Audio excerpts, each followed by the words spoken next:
Wacana legalisasi ganja medis terus bergulir. MUI masih News mempelajari anchor yang permintaan cantik, fatwa ganja medis yang Cindy disampaikan Sintiarani, Wakil Presiden Maruf terlihat Amin. menawan saat Sementara DPR memoderasi membuka dialog. kemungkinan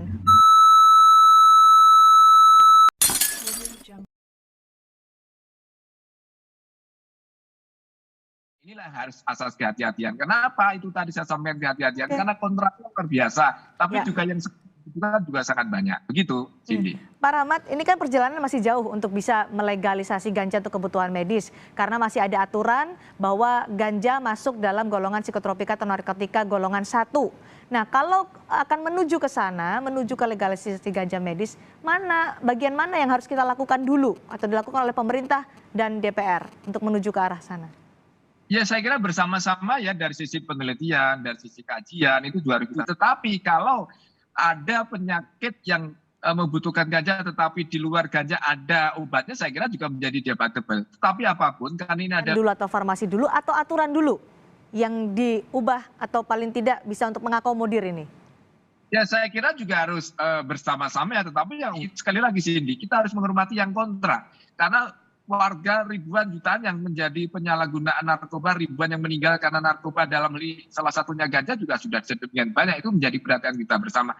Namun demikian bukan berarti meskipun ada korban yang meninggal dunia, ada masukan terhadap dari sisi medis, ya kenapa tidak, yang bersuara mestinya dari dunia kedokteran dan farmasi. Apa dampaknya dan apa resikonya.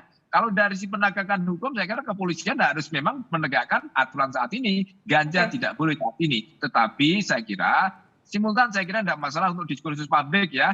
Namun demikian dengan menggunakan asas kehati-hatian. Cindy. Baik, MUI menunggu kajian secara medis atau secara kesehatan atau aturan dulu Pak Niam? Dua-duanya ya. Pengecualian atau istisnaat atau eksepsi ini harus didasarkan kepada kondisi tertentu.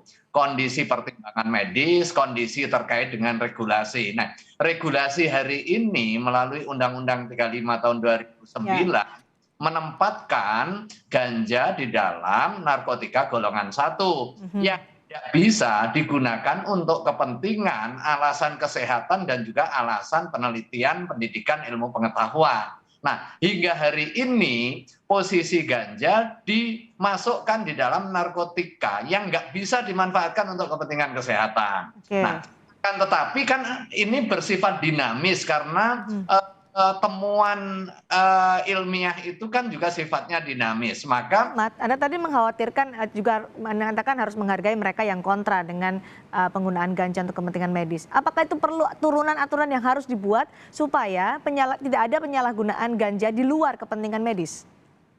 Begini, kemarin merilis saat ini terjadi goncangan luar biasa, depresi yang meningkat, kemudian bunuh diri yang meningkat karena begitu banyaknya negara yang legalisasi ganja. Gitu.